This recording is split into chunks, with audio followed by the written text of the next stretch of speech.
Okay, welcome to the virtual Monty. Thank you for coming. I'm really excited about tonight's show. My name is Jeff Polish, and I am the executive director of the Monty.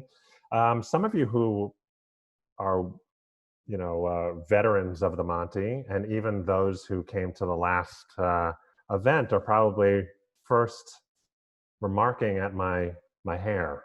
It has definitely reached and possibly surpassed helmet mode, helmet size. I mean, it's legit. In fact, one of our storytellers tonight, who you will meet shortly, Natalie Varkey, um, it's her first time telling a story at the Monty, and thus the first time that we ever actually met. So the first time I met her was on Zoom, and um, so I at one time we were talking, I was like, I'm so sorry about my hair. It's just a mess. And she's like, looks normal to me. But she doesn't know any different, actually. She's just like, that's looks normal. You look like as she said, a sitcom dad. At which point I was like so offended. But then I was like, well, I am a dad. But I'm not a millennial like I want to be. But anyway, whatever. So anyway, here's my hair. It will be cut at some point, and on with the show. So tonight we're going to be telling stories about people being the worst. The theme is people are the worst. And I'm going to kick us off with a little story of my own. In fact, we've been doing this for 12 years, not the online Monty, but the Monty. And one of the most common questions that I'm asked when I run into people at Whole Foods or wherever, they're like, "Hey, you ever think of getting David Sedaris to tell a story? Like he's from Raleigh." Um, I have heard that question many times. I mean, best-selling author David Sedaris. He's a darling of North Carolina, author of Barrel Fever, Me Talk Pretty One Day, and countless other bestsellers of whose names I don't know because of what you will hear in this story. It was June of 2001, and I was a graduate student in St. Louis, and David Sedaris was giving a reading at a local independent bookshop near my lab. I was a graduate student in biology. And a friend of mine, John, also a graduate student, and I wanted to go hear David Sedaris read. He was promoting his new release, which was Me Talk Pretty One Day. And so we walked from our lab all the way to the bookshop, which is called Left Bank Books.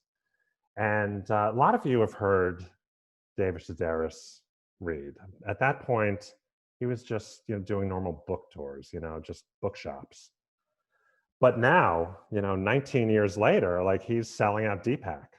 He's selling out huge theaters, and people are paying $50 to $100 to hear him read, which, I maintain is a complete waste of money because, I mean, he's going to read you a story from a book that you've either already read or are about to buy because that's what he's promoting, and you're paying $50 to do it. And a lot of people, I've said this to a lot of people, and they're like, "Oh, but you haven't really consumed a David Sedaris essay until you've actually heard him read it live."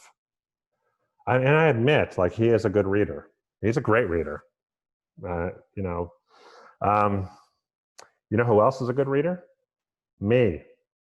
And I'll tell you that I will come to your house and I will read you a story at bedside, and I will not charge you $50. I will serve you cocoa, whatever you want, free of charge. Just text me.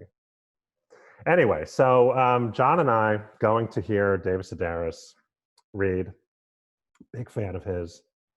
We get to the bookshop, and there are all these chairs set up. And David's he's famous at this point, but he's sitting in the shop and he's talking with the bookstore manager.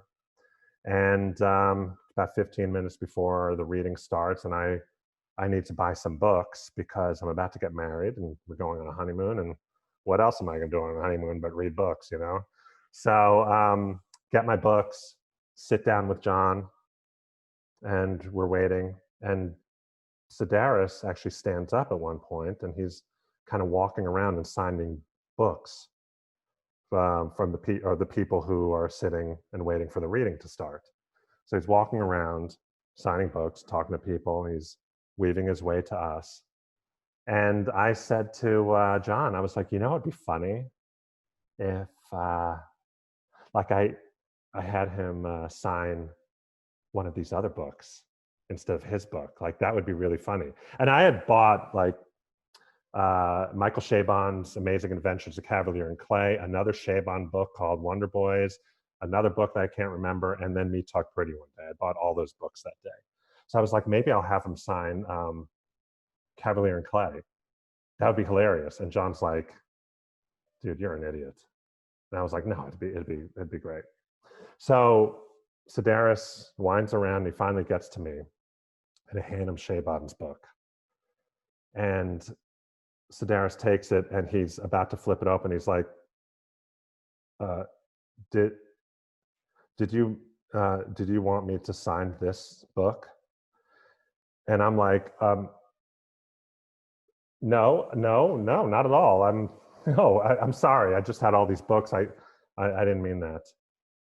And then he's like, oh, good, because people ask me to sign other people's books all the time, and I do it because, like, I'm non-confrontational and I want to be nice, but I hate it. It's not funny, and it just makes me feel bad. So he takes his book, signs it, and I'm like, totally, I get it. Like, I would never, like, that was a mistake. So he's signing his book, closes it, hands it back to me. Then he goes over to John, looks at John, looks at me, grabs John's book, and he's like, oh, you're together? And John's like, yeah. He's like, oh, well, how do you know each other? And John says, oh, we met in graduate school. And Sedaris says, how long have you known each other? Oh, a couple years. Signs the book, closes the book, hands it to John, and then walks away to the next person. And I'm just like, John, he thinks we're a gay couple. And he's like, I know. And then we high five, and then it was great. So anyway, the reading happened. Look, I'll give it to you. Sedaris is a great reader. He does a great job. We're totally entertained. We're totally engaged. So much fun. And so after the signing, or after the reading, John and I leave. And we're walking down the street back to our apartments. And John opens his book to see what Sedaris wrote to him. And it says, to John, you are the smartest and best looking person in the room, David Sedaris. And John was just beaming. He was just like, oh my God, this is so nice. And so I opened my book to see what Sedaris wrote to me. Excuse me one second.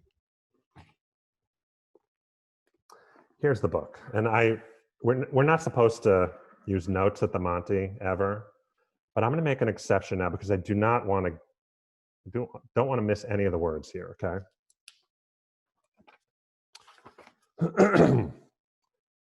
To Jeff, good luck beating that rape charge. David Sedaris.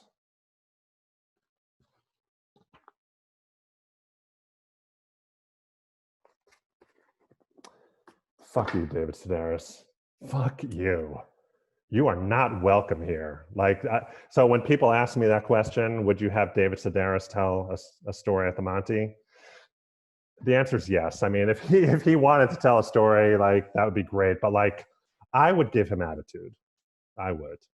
Anyway, so that's my little story just to get us warmed up, whatever. And I'm excited about tonight. We've got some great stories to tell.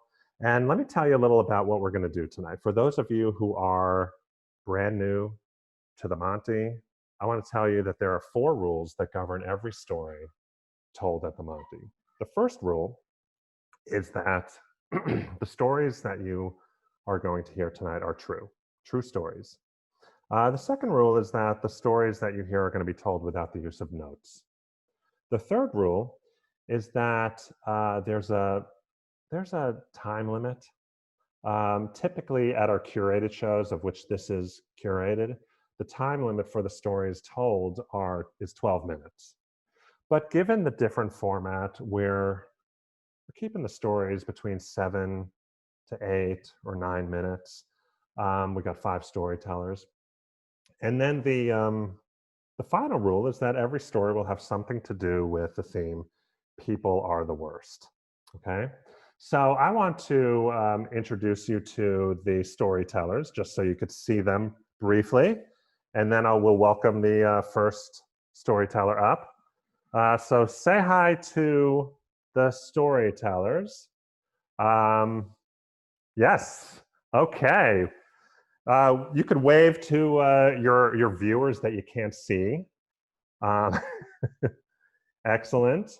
Wonderful. So these are the people who are going to be telling you stories tonight, and you're going to get to know them very well in the next hour or so.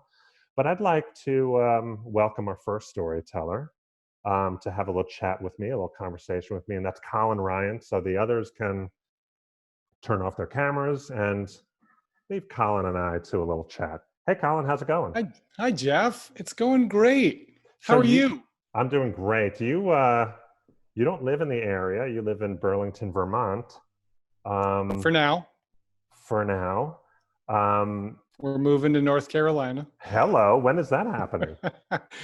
Sometime this year. I like it. I like it a lot. I think that it's important to note that you were not originally scheduled to tell a story at this show, correct? Correct. Yeah. So let me just say this. I was not your first choice. Listen, you're always our first choice, okay? So we had a different storyteller. Her name was Donna Bradby. She was all set to tell a story at this show, and then I received a call and text from her saying that she is sick and not able to make it, and which happens. And so we wish her well. I mean, her health is much more important than telling a story here. So I can make Colin a little uncomfortable for the time being. The fact that you're willing to step in, I really appreciate that. And granted, I will say, so Donna she's a woman of color. And after she got sick, I was like, okay, we'll find another woman of color to tell a story. And then when I could not get, a woman of color to say yes to telling a story, then it was just a woman. And then when I couldn't get a woman to agree to tell a story with 5 minutes notice, I was like any human being. And you are that human being, by the way. I think that's refreshing. I think more job searches should go in that order. Well, that's how it is. But the thing about you, which I always love, is that you've got great material, always available, and you're always willing to say yes, even if I give you 5 minutes. So anyway, you've got a story to tell. Yes. I'm going to step away, let you tell your story, and let everyone get to know you. All right. Thanks, Jeff. Thank you. Thanks, everybody. Okay. I didn't know what happened there. I'm ready. All right. So 10 years ago, I faced the worst heckler I've ever had. I was beginning a career as a speaker, my real dream. And I was encountering some really intense bouts of stage fright. And sort of like as a bucket list thing, I took a stand-up comedy class. I don't know what gave me the courage to do that. Comedy is not for the faint of heart. It's like public speaking on steroids. It definitely cured my stage fright, but at first I wasn't sure if it was actually doing more damage, because every joke either succeeds or fails in real time in front of other people. And also, people can yell at you in the middle of a comedy performance. This is not acceptable behavior in other mediums. I don't know if you've ever been to a violin concerto where someone just stands up and is like, I brought an instrument. I'll take it from here. Row 63. You know, that would be completely unacceptable. But in comedy, everybody has a couple drinks and it's like all bets are off. And historically, comedians, even hobbyist comedians like myself at that point, we despise hecklers. They are our sworn enemy. And I know I'm supposed to be on team comedy, but honestly, hecklers have said some of the funniest things that I've ever heard in my brief comedy career. So I thought I'd share with you a few of my favorite heckles. Let's see, one time a woman yelled out at me, it must be hard not to get punched in the face. I mean, to which I had no reply because it's not hard at all. I am great at not getting punched in the face. I've kind of designed my whole life around it, if I'm honest with you. Another time I was doing a college show and it was the week before finals and it was like 1,000 drunk college students. And I'm in the middle of my act and this girl in all hot pink spandex, head to toe, yells out, I want to have your babies. I guess as a guy, I should have been psyched. But what I said was, no, thank you. It's a very neighborly offer with long-term consequences. And, you know, every time this happened, and sometimes it wasn't funny, sometimes it was horrendously insulting. But what I noticed was whatever happened, whenever somebody heckled, it was like this interesting moment because you would assume that they were speaking on behalf of the room. But you learn very quickly, no, everyone hates the heckler just as much as you do. And once they've said whatever stupid thing they're going to say, they turn to you and you get to respond. It's like this incredible opportunity. It's a great lesson, actually, when you encounter hecklers, a lesson I conveniently forgot when I encountered the worst heckler I've ever had, which was at a teacher's conference on a Tuesday afternoon. I thought it was going to be an easy crowd. I was mistaken. I had started speaking in schools, and really my passion, my mission in my life was to become a speaker and to take important information and frame it in a way that's funny and human and memorable, and to help people share their message in a way that really connects. And so I was honored to get to speak at this teachers conference and share some of my methods and tricks that I developed to make, you know, tough subject matter come to life. I'd been speaking for about a month. So, you know, I really just wanted to help. I was pretty green. And there was a keynote speaker and then a workshop, and then I spoke to the whole teachers conference, and I thought it went pretty well. And I'm sitting in my car and I'm looking through the evaluations, and they're like mostly pretty positive. And then I get to that one evaluation. I can picture it like I'm holding it in my hands right now.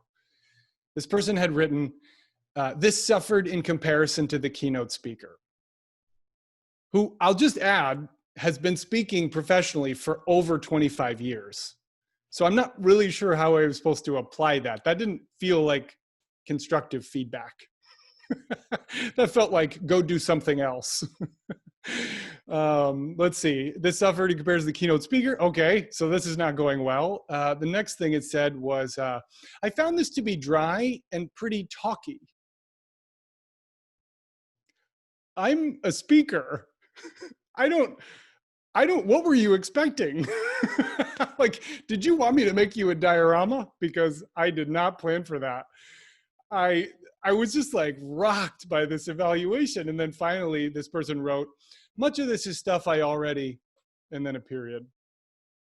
So I guess we'll never know. Now I'm sitting in my car and I feel like I have been punched in my stomach. I mean, this is my dream. I like making people laugh on weekends, but like speaking is what I want to do with my life. I'm putting myself out there, and this person is just completely rejecting me. And I went back to my apartment and I got in bed. I was crushed. A couple hours later, my phone woke me up with a calendar notification. There was an open mic that night. And I dragged myself to this open mic and I just read the evaluation word for word. And it killed. And I was like, oh, this is funny. That was the first time that occurred to me. I was like, oh, of course, you're a heckler. How could I have forgotten? I didn't recognize you. And then I started imagining if that had really been a heckler at a comedy show. Just in the middle of it, just yells out, "This suffers in comparison to Chris Rock." Like, first off, I don't even know how you came up with that comparison. And secondly, I agree. I would much rather be watching Chris Rock. Chris Rock does not perform in pizza places for a ticket price of $5. Imagine the heckler just yelled out, "Much of this is stuff I already." I love thinking about that. I love thinking about that because, let's be honest, we don't always recognize the hecklers when they show up in our lives. And if you're like me, you've run into a few. And if you're like me, it's possible that the real heckler lives in your head. And that real heckler is savage in a way that no stranger can ever be. I get a heckler in my head who knows all my weak spots, knows exactly what to say to bring me to my knees. The heckler in my head will say things like, "Much of your early writing was too derivative." That's devastating. That's so painful. One time the heckler in my head said, "The thing about you, Colin, is that you're handsome and funny and nice, and that's why people can't tell how weird you are." That one's like a trick. But mostly the heckler in my head likes to say things like, "You're not enough. Who do you think you are? You're such a phony." And in those moments, and I don't always notice it, but sometimes I remember this is just a heckler in my head. And I like to imagine, what if your inner critic showed up in your life as an outer critic and yelled loudly and publicly the exact kinds of things that you privately, quietly think in your own head about yourself? I think the only clear response in that moment would be to say, "Thank you. You're obviously the worst. Let's never hang out." And then just go on and do what you were already going to go on and do anyway. As for me, I've responded for the last 10 years by being a professional speaker, by traveling all over the place, doing what I love, by making a difference, I hope, in a few people's lives. I've even gotten the chance to coach people to become better speakers themselves, to tell their stories. I love what I do. I love making a difference. I think I've gotten better at it. Although, if I'm honest, I am still pretty talky. Thank you.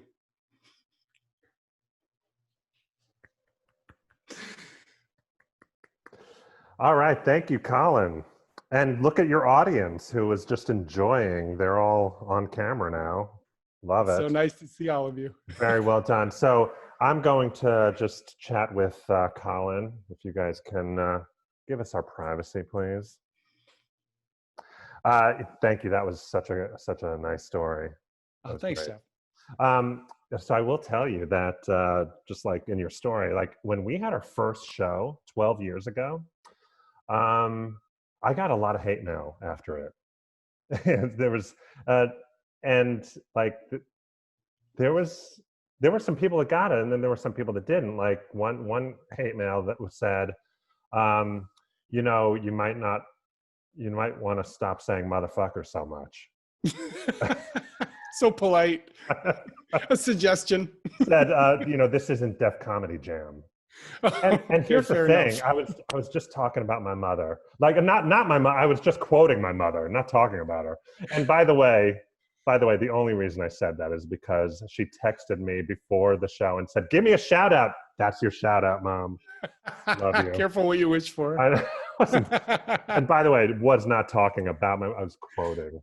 Okay, so anyway, so thank you for that. Uh, we look forward to seeing you here in Durham, Chapel Hill.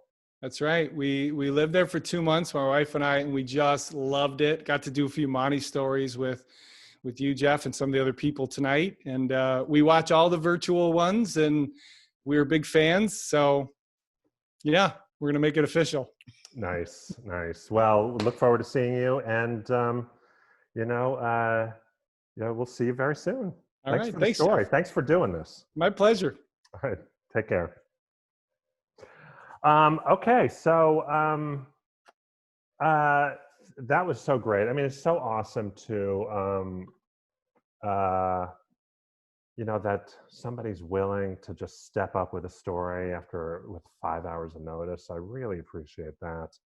And just so all you guys out there know, I was just kidding about my mom. That's the shout out. But thanks for coming, Mom. Anyway, so all right. So our next storyteller is Mac Hulbert. So let's bring Mac Hulbert into the frame right now. There he is. Hey, Mac, how's it going? Hey, Jeff. All right. So, how's the quarantine been treating you? It's going fine. I've been doing some COVID-19 screening, which I've talked to you about before on the workshops. I have a little scar to prove it. Ooh, so tell me about that. What is that like? Well, hopefully I don't get in trouble for saying it. It's mostly theater. We have a thermometer that we use, and people come in through the doors, and it's too cold, and everyone's at 92 degrees Fahrenheit. So we're like, yep, I guess you're fine.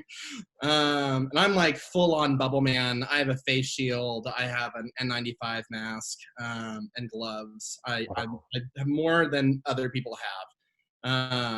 But the highlight was that I got to check Natalie Rich's temperature the other day. So that was exciting. I have a huge brain crush on Natalie. She's another storyteller. She told the story at our last virtual event. Yes. I'm not going to ask you what her temperature was, but I'm sure you took very good care of her. I'm not sure she recognized me at first. I was like, hey, girl. And then she just kind of like gave me a weird look. I think like she was considering pulling her pepper spray. And then I was like, oh, it's me, Mac. I was like, tried to take my mask off. And I was like, I should not be doing this job. That's the wrong thing to do. Nice. Well, thank you for doing that. I mean, this is a very strange and interesting time. And it's really great that there are people out there that are taking care of others. So yeah, I mean, I wouldn't call myself a hero, Jeff, but I appreciate that. Hey, I'm here for you. Anyway, looking forward to hearing your story. So I'll just step away. Okay. So dating was tough before there was a global pandemic. What amounts to romance on a lot of the gay dating apps is a sup and a picture of somebody's dick and or asshole. And just to set some context for me, like I once dated a man for 4 months without ever getting him to kiss me because the conversation was just that good. I am just hopeless when it comes to dating because I just love a conversation. I want to have an authentic connection with somebody else. I want to feel like we're talking about something of substance with each other. And it's gotten so bad that one of my friends, actually a straight friend, sometimes gets on my phone to flirt with people because he says I'm not aggressive enough. I would really just prefer to live in Victorian times and be a gay male Emily Dickinson, and just like write letters back and forth for months and never actually see each other. And I was talking to this guy, Sam, several years ago through OkCupid. And we'd arranged a meeting. I was actually getting pretty excited about it because he had a creative background. He was working in music, and he was fairly funny in the messages back and forth. And probably the sexiest thing was that he wrote in complete sentences. So I thought that it was going to be really promising until I sat across from him and asked him a relatively bland question about why he went to the undergrad that he went to. And at this point, we had known each other for 5 minutes. And then he launches into this oversharing saga of this just absolutely filthy story about him and his high school crush. He had this guy named, we'll call him Chet, who was a straight dude in high school, who he totally did not stalk to college. And then over the course of an hour, he tells me about how he managed to seduce Chet. Chet tried to get him kicked out of college. They fought over a position on a fraternity. Chet eventually moved away to Florida, did a bunch of meth, like you do, and then came back to visit for an alumni weekend. They fucked dozens times more, weird brag. And then eventually Chet moved to Durham, and Sam just happened to move back to Durham as well. And it's as he's telling this story, he then takes out his phone to text Chet because he realized that he still has Chet's jacket in his car, that my morbid curiosity transforms into disgust. And I tried to change the subject and say, you know, well, I just completely bullied you into telling me all about your college experience. Like, what would you like to ask me? And he says, well, you know, it's not like I have like a list of questions in my head that I like to ask people, or I'm like thinking about what the next thing I'm going to ask is. Which, I mean, I don't know if this is unusual, but on dates, that's exactly what I do. Like, I have a list of go-to questions, and like the whole time somebody's thinking, I'm thinking like, what's the next thing I'm going to ask? Because that's what normal people do when you're having a conversation with someone who's not a potential serial killer. So I sat there for a couple seconds in silence when he said, like, I don't have any questions for you. And then I was like, I'm going to go to the bathroom. So I get up, I go to the bathroom. I consider doing that move where I ask somebody to, you know, give me a call in 15 minutes and say, oh yeah, I had this other thing. My friend needs me to show up. I'm going to have to go. But then I was thinking, you know, maybe he was just nervous, you know? Also, I spent $25 on dinner, and I think I want to try to recoup my funds. So I think I'm just going to go and tell him, like, you want to go across the street and get a really expensive martini? And so I come outside, and he says yes. And so we go across the street, and we go to a Thai cafe and get this giant pomegranate martini. We're sitting there, and now the conversation's a little bit more back and forth. I talk a little bit about, you know, my experience coming out and growing up in the South, and he shares the same, and we're starting to actually have a genuine dialogue going. And I noticed that he has a tattoo on his wrist of a frog prince with a date underneath. And so I asked him, you know, do you have any other tattoos? And he said, oh yeah, I have like a tribal armband, and I have this chimera tattoo as well. And I was like, yeah, I have one on my back. And so I asked him, like, well, like, you know, what inspired you to get the tattoos? Tribal armband was just like a fraternity thing, but of course. He talks to me a little bit about the other tattoo on his thigh that he can't show me in person. Pulls up a picture of it, and it's a lion looking in one direction and then a wolf looking in the other. And he says, you know, that's why a lion and a wolf? He says, well, I'm a Leo, so. I'm like, yeah, okay, that checks out. And then he says, and the wolf is a predator. And so the wolf was to represent Chet. I'm like, fucking course. Really? Like, I thought we were having the second act. Why don't you just go ahead and make your skin suit already? My God, just get over this guy. Also, they're both predators, and your genius idea was to make a tattoo that represents your like ex-boyfriend, like just left of your nutsack. It was a terrible idea. But, you know, I asked him about the frog prince tattoo. And he gets a little quiet. And he says, you know, it's to memorialize someone in my family who died. I was like, oh, I'm so sorry. He said, yeah, my mom passed away when I was younger. And I said, you know, I understand what that's like. My father passed away when I was 9. So I know that that's a weird experience to have. It's really difficult for other people who haven't been through it to understand. And he says, yeah, she was really brilliant. She was an incredible writer. She was an editor at the Atlanta Journal-Constitution. I said, no way. My father was a journalist at the Atlanta Journal-Constitution. That's such a small world. We're trying to figure out if there's a possibility they worked at the same time. When he gets quiet again, and he just kind of says, my mom committed suicide. And I pause, and he says, that's probably a weird thing to share. And I say, no, I understand, because my father committed suicide. And we talk a little bit more about what that unique experience is like. And the sky darkens, and we go out to the parking lot as the date begins to wind down, and I give him a hug. I can't help but wonder, how odd it was that we had this bizarre thing in common. And one of the things I look for in dating is the opportunity to have a genuine connection with somebody, and in a really bizarre way, that's exactly what I got. I don't know what meaning to take out of it, that we had this shared circumstance. And I knew then I wasn't planning on going on another date with him.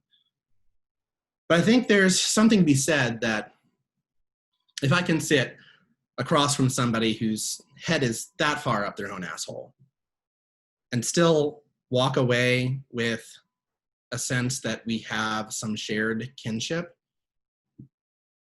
there might be hope yet.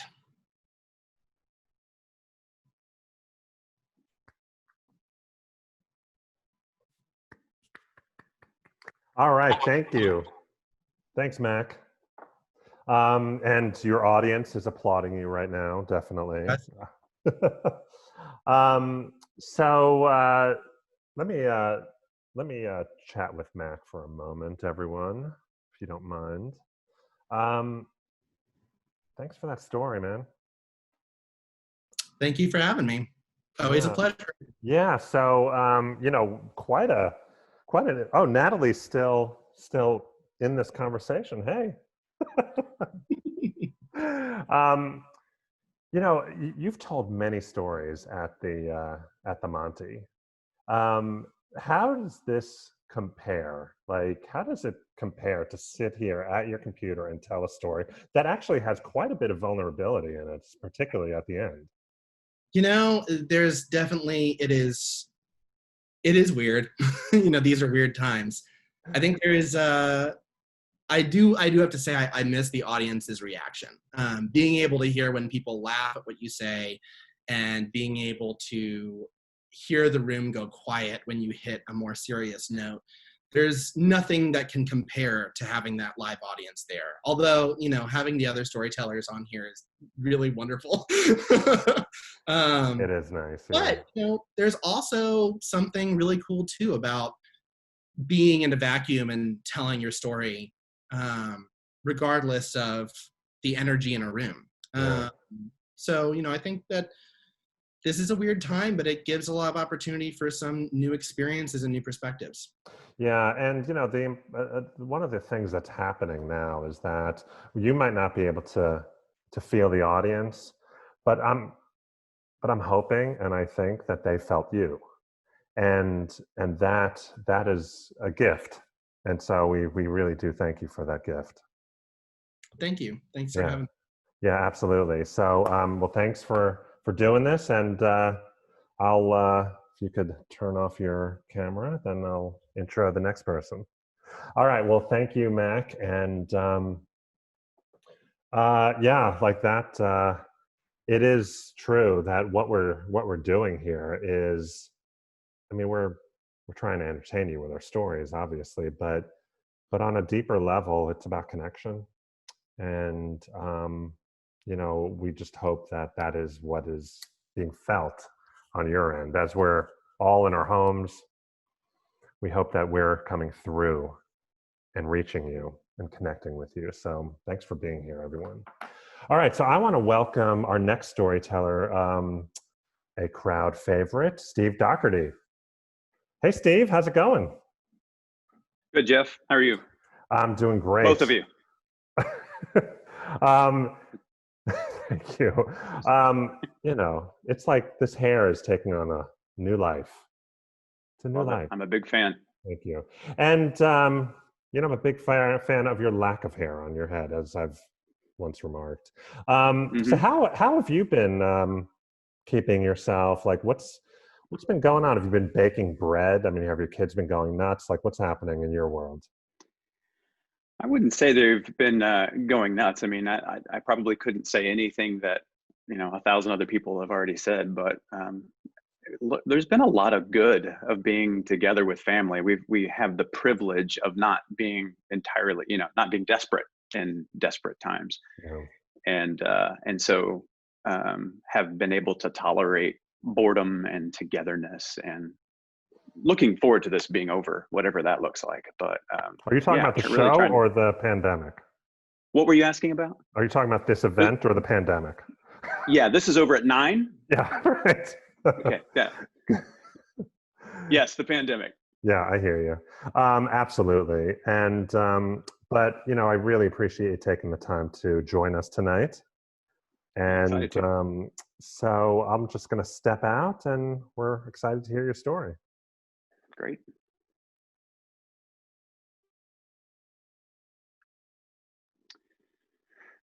A friend of mine named Zach wrote a book. And 1 year after that book released, Zach put a note on Facebook announcing that his book and himself had crossed a threshold that the vast majority of published books and their authors do not cross. He put on Facebook that he had just received his first royalty payment. And I was instantly so proud of Zach. I actually said out loud in the room that I was in, "Yes, great job." And so I was excited for him. Generally speaking, if you don't know, when you get a book deal, the publisher pays you a chunk in the beginning, sort of like estimating what they think the book is going to do in the first year or 2 years. And then once your book sells past that initial estimate and it pays back what they first paid you, then you get royalty checks for the rest of your natural life. And it's really only about a quarter of authors ever see this sacred territory of royalty checks. How do I know all of this about books and publishing? Well, I also wrote and published a book a year before Zach did. But suffice it to say, me and my book crossed no such thresholds. Really the same genre, almost the exact same target audience. My mother said it was delightful.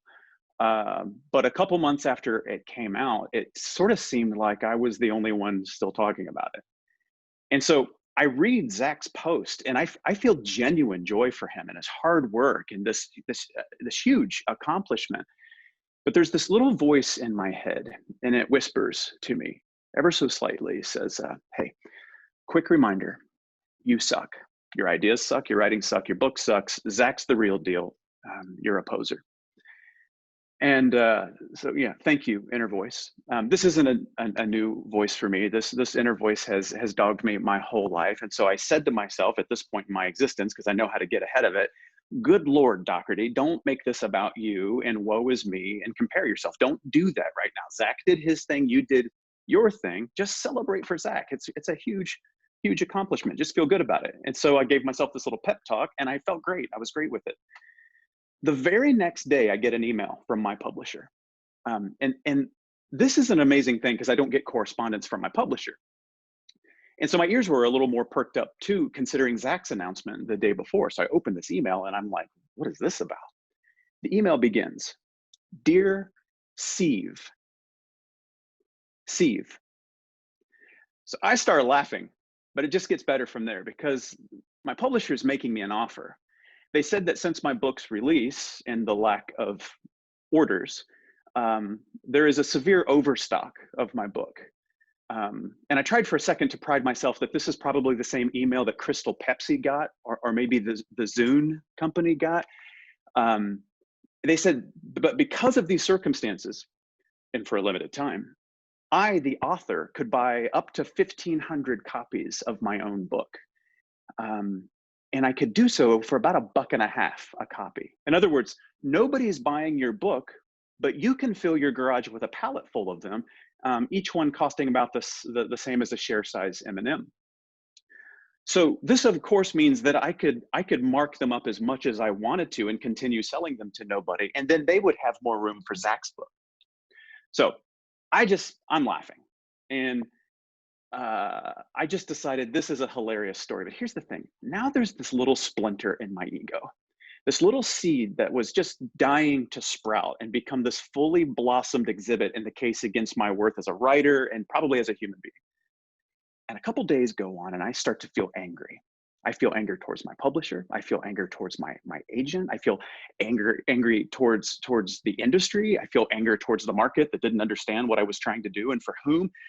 And then the anger became sadness, and then it became apathy, and then it was back to anger again. And it never became really strong, and it never came into the foreground. It was just collecting in the background, like looking for just the right moment to spill out. Like it's like a clogged pipe, and it didn't want to burst until all of the guests had arrived.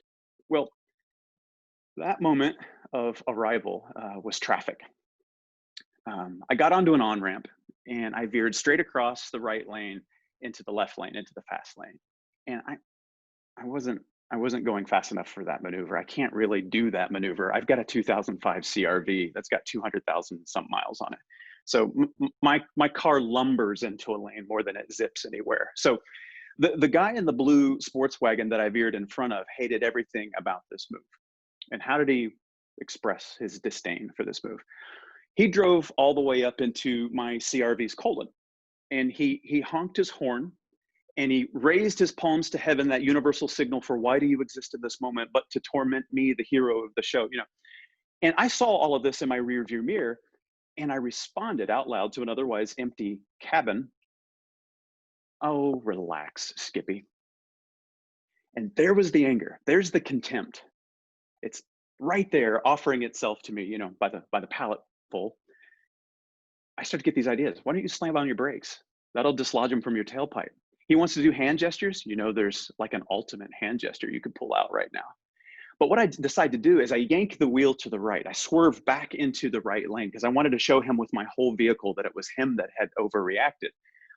And so he pulls up next to me, and he's red-faced and scowling, and he's obviously very upset.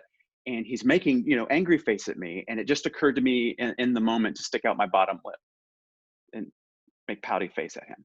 And now he turns purple. He screams something through a window that's closed and flips me off and goes tearing forward. And this could have been the end of it. That could be the end of the story right there. But see, the pipe had burst and its contents were raining, you know, all over the party now. And so I swerve back to the left lane, like really stupid close behind him. Like now it's my turn to perform the vehicular prostate exam. He flips me off again through his back window and then slams on his brakes. So I have to slam on my brakes. I taste blood now. And then he swerves back to the right lane and puts his window down. The implication being that I'm going to pull up beside him eventually next to him and put my passenger side window down. And we're going to scream at each other until we can agree on a place to pull over and start beating the hell out of each other. And so I mashed the window button down, and as it's going down, I had a realization. This is road rage, and you're doing it. The scene that you are involved in right now, this comes right before the next scene where the very worst of humanity escalates and is put on display, not the best of it. And you're the guy that wrote a book about love and peace and self-awareness and fear and anger and faith. And you're taking out all your bad feelings on this other human being. You have lost control. And wind is roaring through my CRV at this point. And I see totally clearly, I'm acting out. I'm being an idiot. But see, here's the thing. All the gears are already in motion. Our windows are down. This other guy is not having an aha moment. His mind is not trying to find equilibrium. My body certainly isn't ready to find equilibrium. I'm coursing with adrenaline. And so our two cars are driving parallel down the road. He's looking at me, teeth gnashed, his face is purple. I think I'm still scowling. I know my body still feels like a weapon. But despite all of that, I have to make this right here and right now. So I took a deep breath and I yelled through the window almost as loud as I could as we rolled down the highway. I'm sorry. On that poor dude's face was the most hilarious and confused look you have ever seen on a human being who thought he was ready to murder. And he squished up his face like, what? And so I decided I had to escalate my de-escalation. So now I'm yelling as loud as I can. I said, I'm sorry, damn it. My bad. Realizing in real time, I am screaming my plea for reconciliation and apology and peace. This has the effect of shooting doves out of a cannon. And he squishes up his face and he shakes his head and he just goes tearing on down the highway.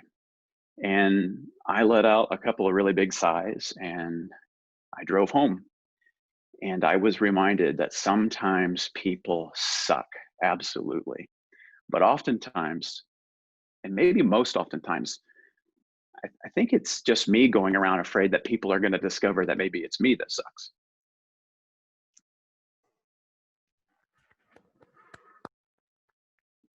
Nice, nice. Thank you, Steve. Excellent job. Thanks. How did that feel to be standing in your home telling a Monty story as if you're on a stage? There's a lot less beer here, but overall it smells better. Oh, you're right. I do have some whiskey, by the way. Okay. Yeah, when I told you about a very not a similar incident. Oh, Natalie's still with us, actually. Hi, Natalie. About a time where I was at the South Point parking lot and somebody took my spot that was rightfully mine, and then as this person's like walking in, to the mall, I'm following them with my window open, screaming at them to look at me when I'm talking. I mean, it was just chaos, absolute chaos. And but I know what it's about now that I've heard your story. It's about my lack of royalty check. Well, you want to co-write something? Let's see if that works. Let's do that. Anyway, thanks a lot, Steve. We love the story. So yeah, thank you. My pleasure. It's fun. We'll talk soon. Thanks. All right. So moving right along with our next storyteller, it's Natalie Varkey, who likes to hang on when I'm trying. Oh, there she is. How's it going? I'm good. I'm sorry. No, not at all. So you are the newbie storyteller today. I am. But yet, the reason that you're here is because I saw you hosting a comedy show, Eyes Up Here comedy show, on Facebook Live, which I really enjoyed. I thought you were great. Why don't you tell us a little about what Eyes Up Here is? So Eyes Up Here is a comedy group in North Carolina that only books femme-identifying or non-binary comedians just to give them a stage, just because we know that being a comedian, that's hard, but being a female comedian is a little bit harder. So we've been doing online shows since the start of the pandemic. We're actually doing one right now. So once this ends, you can probably catch the end of the 9 o'clock show if you're interested. But yeah, we work with Pinhook, and when we are out of this pandemic, I'll go back to hosting at the actual Pinhook again. But yeah, Eyes Up Here is great. Well, I thought you were great, and I reached out to you, and you were great enough to try something new, like storytelling. Yeah. So I will let you tell your story then. Oh, okay. Thank you. Break a leg.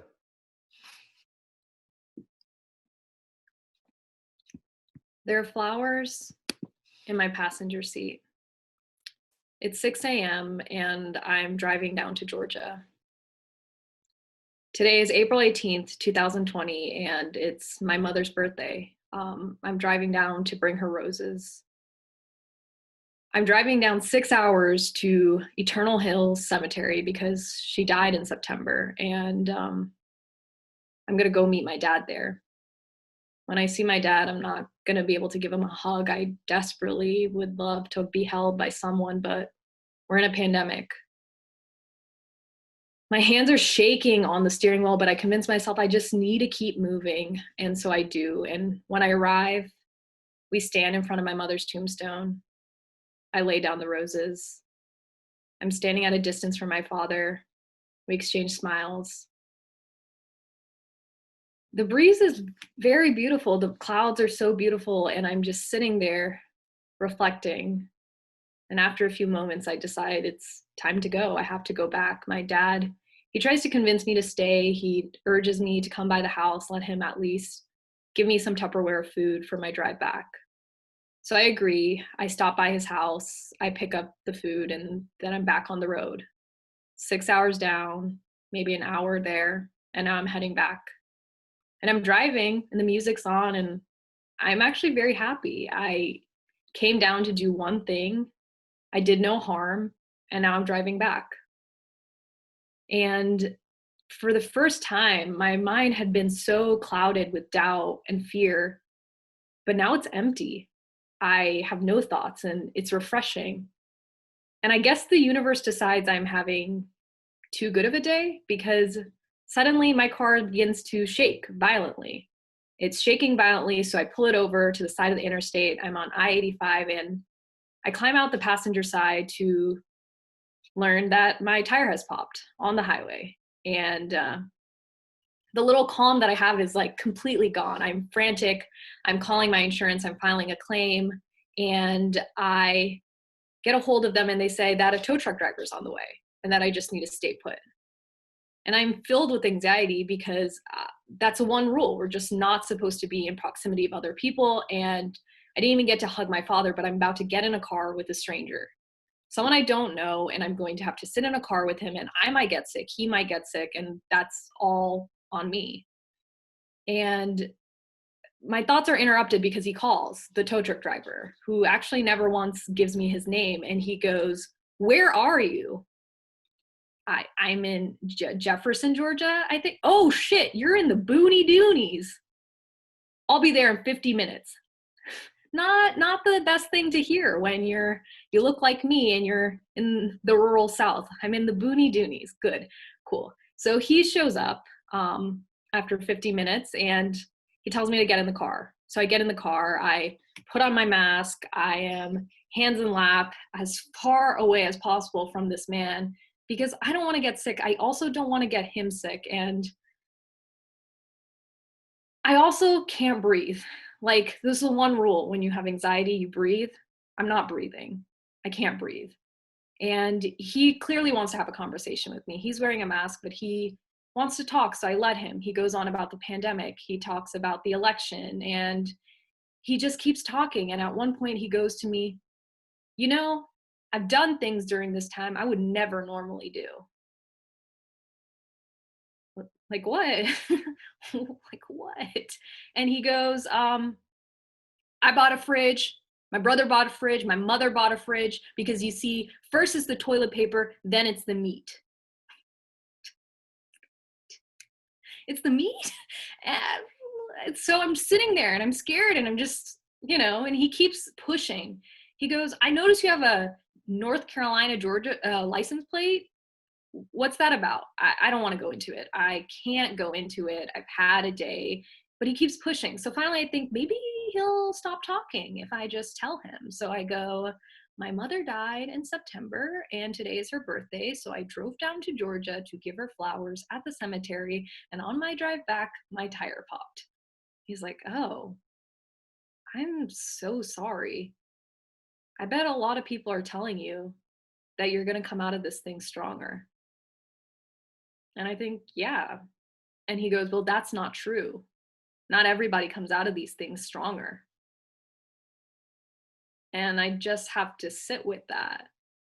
Not everybody comes out of these things stronger. You see, he had named a fear that I already had all year long, that I'm not going to come out of this stronger. I can't. I lost the most important person to me. And it seems that everything keeps getting worse every single day, every moment, every hour. It seems that like I can't have a good day. So I'm just reflecting. Not everybody comes out of these things stronger. We finally arrive to the tire place. I get my tires fixed, and it's 6 p.m. and it's going to take me 6 hours to get back to North Carolina, but I've convinced myself I've got it this far. I just have to keep moving, and I just have to get in the car and drive back. So I do, and I'm in the car, and I'm thinking, and I'm just wondering like how much my mental health can take this. Like, what else could happen? I feel like I might not come out of this stronger. It's about 9 p.m. and the road is pretty empty. No one's on it. And I'm driving up I-85 North, and I noticed there's this brown paper bag just floating from the middle of the interstate towards me. And I'm looking at it. I'm so confused. And I look at it a little bit closer, and it's not a brown paper bag. It's a rabbit.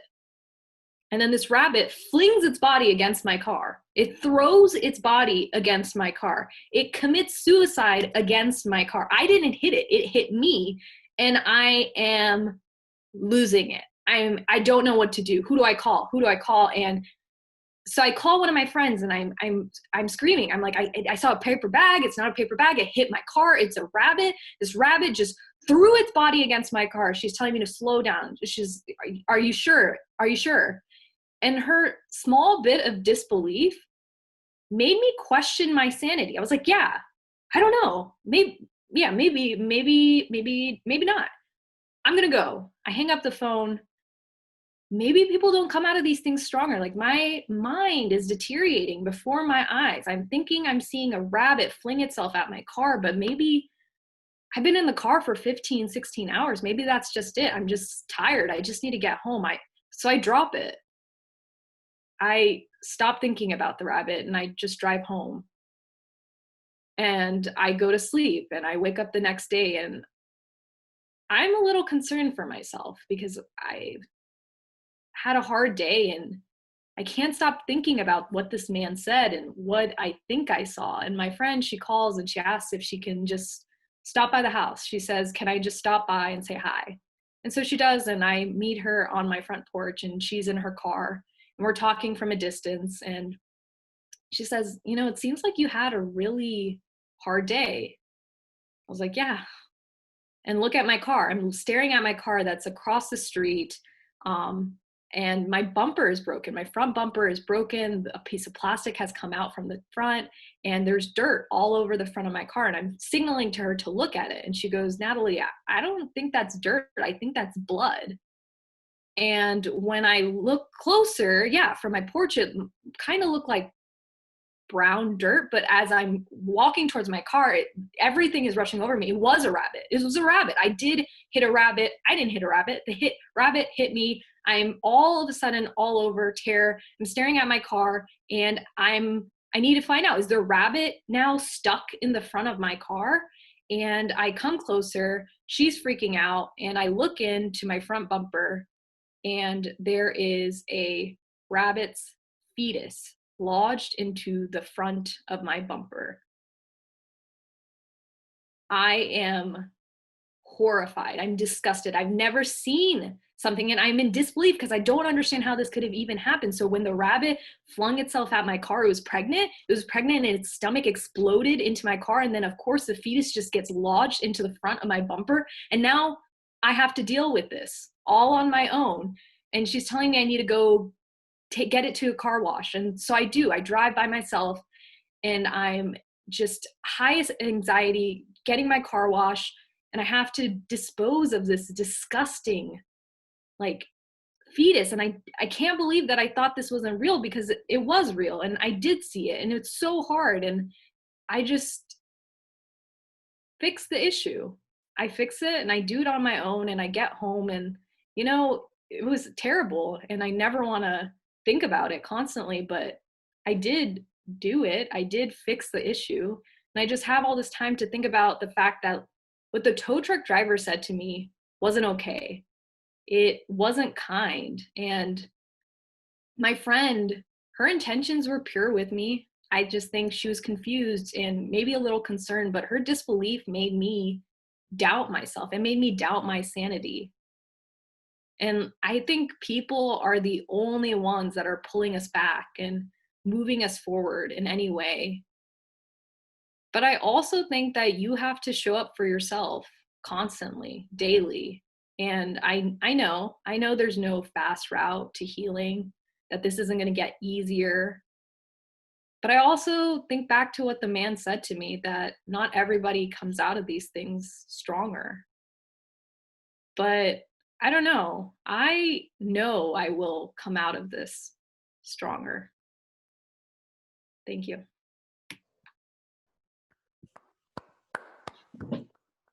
Thank you, Natalie. That was such a lovely story. Lovely. It's, I mean, well, I mean, except for the fetus part, but like it's, I, you know, it's, when I say lovely, I mean, it might sound a little strange to hear that, but you know, the fact that you're sharing something so personal is, it is a gift. And I'll bet that feels different from doing comedy. Oh yeah, for sure. What was, you know, I mean, how was this process so different, you know, when you're preparing a comedy set versus preparing this or a story like this?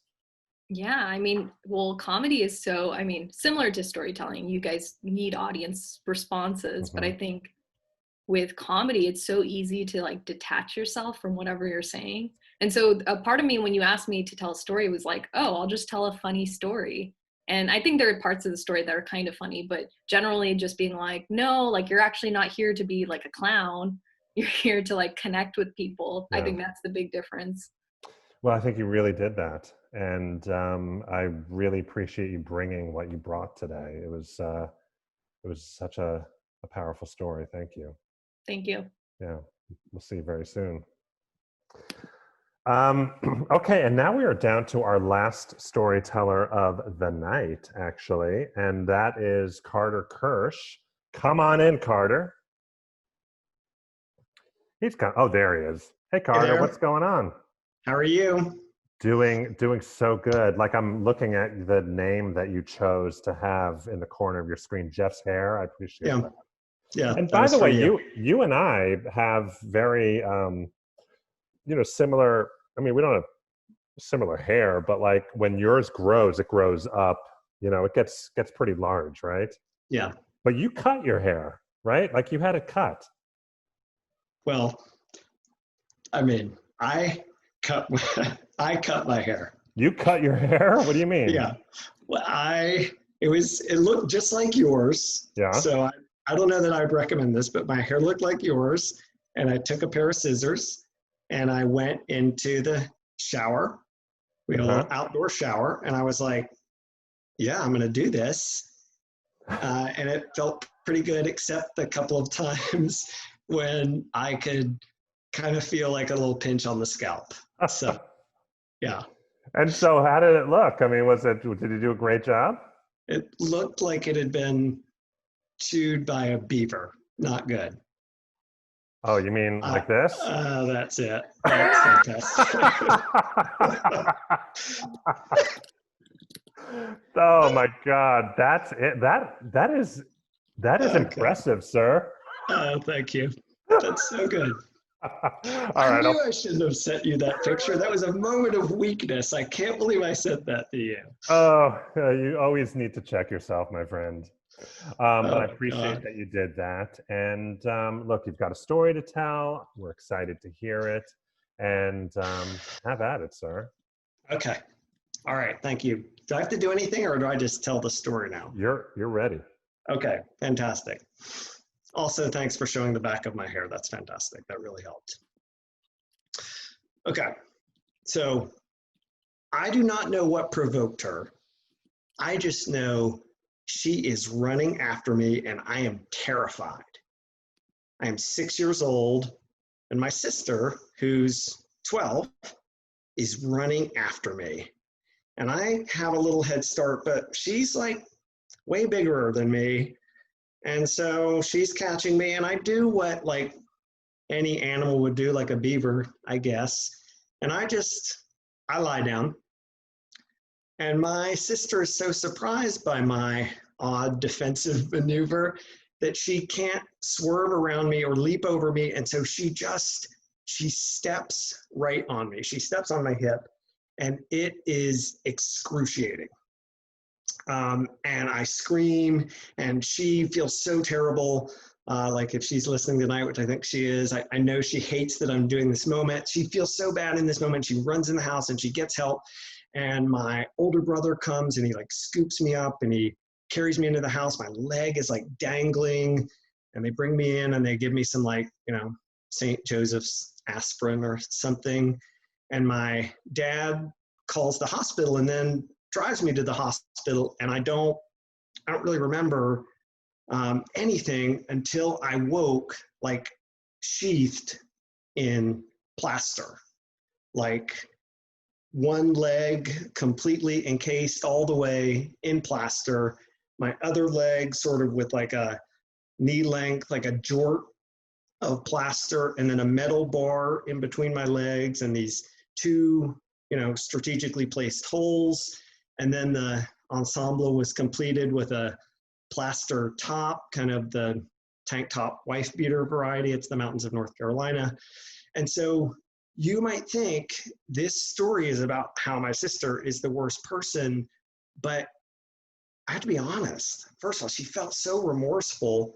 And second of all, like that week that I was in the hospital, potentially the best week of my childhood. I mean, we didn't get dessert at home. We didn't have a television. Like there in my room, there was a television, dessert whenever I wanted. Like I watched like 22 hours of Gilligan's Island. It was like, it was amazing.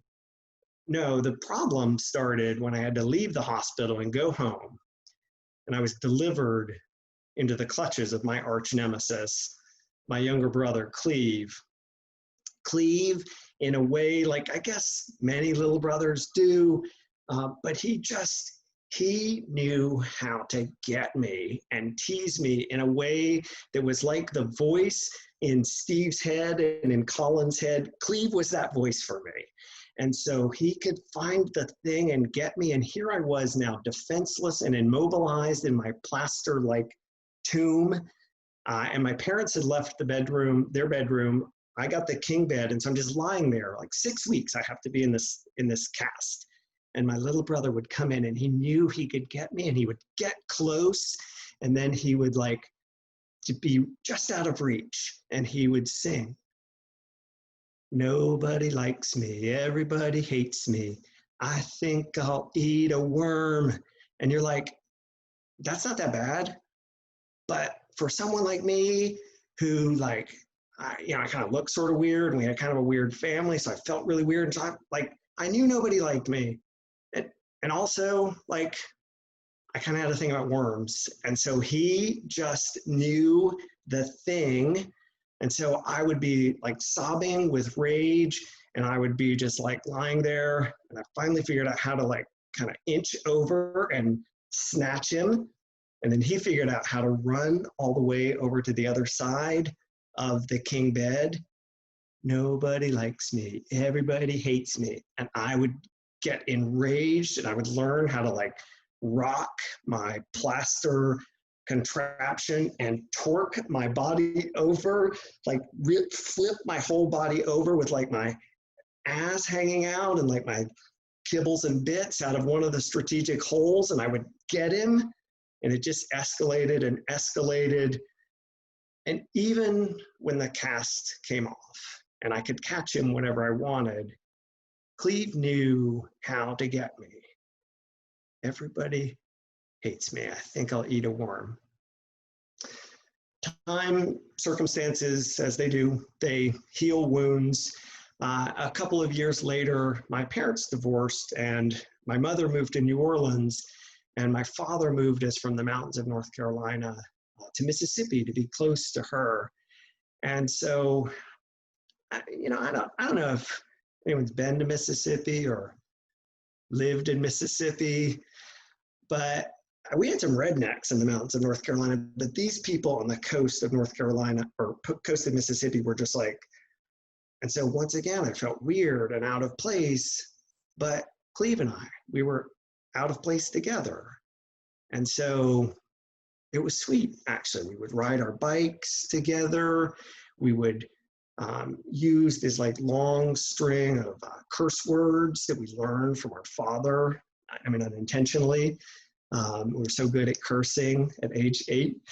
And we learned this shared love of pyromania in a neighbor's backyard, true story.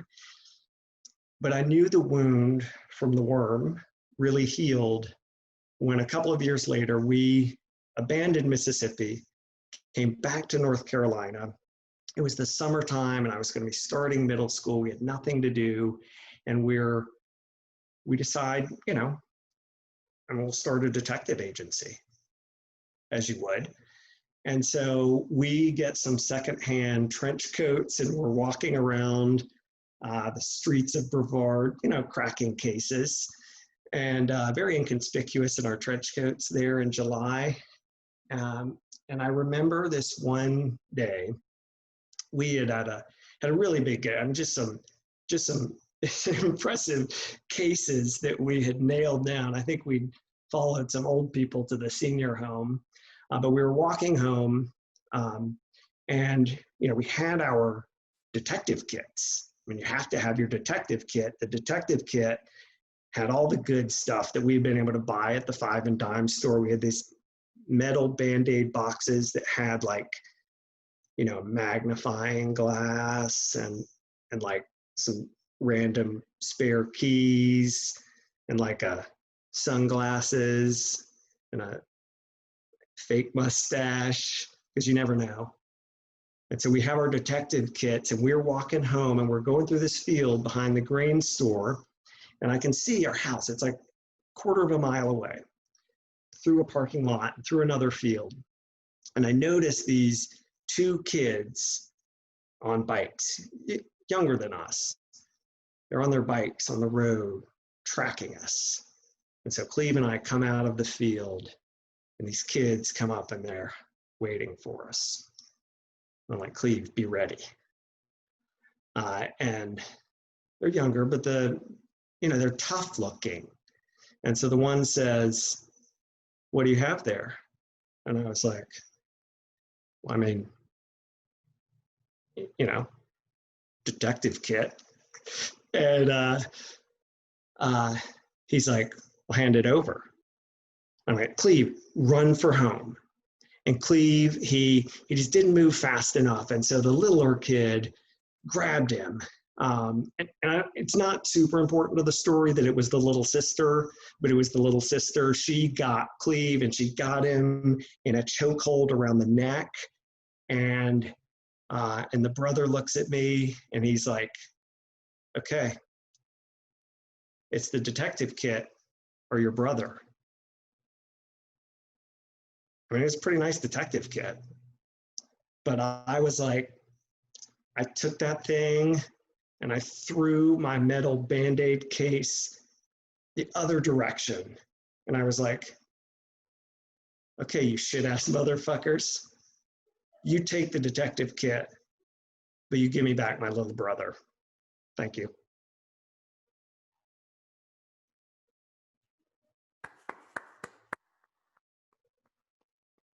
Very nice, Carter. Very Thank you. nice. Thank you. I love that detail about the little sister. You're like, it's not pertinent to the story that she, yeah. It's Cleve really is, kind of the heart of the story, actually, I it's think. everything. It's the whole theme of it. Cleve is watching right now. Is and he? I'm I sure, thought he was not. well, he I got knew it. my sister was on, but Well, I saw that he got himself a little access to this, and I love it. That I'm makes sure me he sad. really appreciated that. That's lovely. I hope he did. Yeah. He may remember it differently, but it's totally true. I'm sure he does. Anyway, thank you for your story. Let's bring all the storytellers back in. And let's give a big round of applause. And I'm basically talking to an audience that we can't see, but you know, thank you to all the storytellers. Colin Ryan, 5 hours of preparation. Mac Hulbert, Steve Daugherty, Natalie Varkey, and Carter Kersh. Thank you for joining us today. Thanks for being a part of this virtual show, everyone. And now I'm going to ask you to turn off your camera so I could have a little alone time with the audience. And yeah, so that's our show, everyone. And I want to make a special note that, you know, I really do appreciate the support. It's really important that to us that so many of you showed up for this. like we've said many times, we can't see you, but we know you're there. And hopefully you can feel us. It's very appreciated. And we're going to continue to do this probably every month until we can all meet again in person. And at that point, it's going to be a fucking party. That's all I'm saying, okay? So until then, we'll keep doing these, and I appreciate your presence. I appreciate the storytellers. And that's it. I just want to finish by saying this has been a presentation of the Monti, and we're a nonprofit that creates community through the telling of stories. Thanks for coming tonight. My name is Jeff Polish. Good night. Thanks.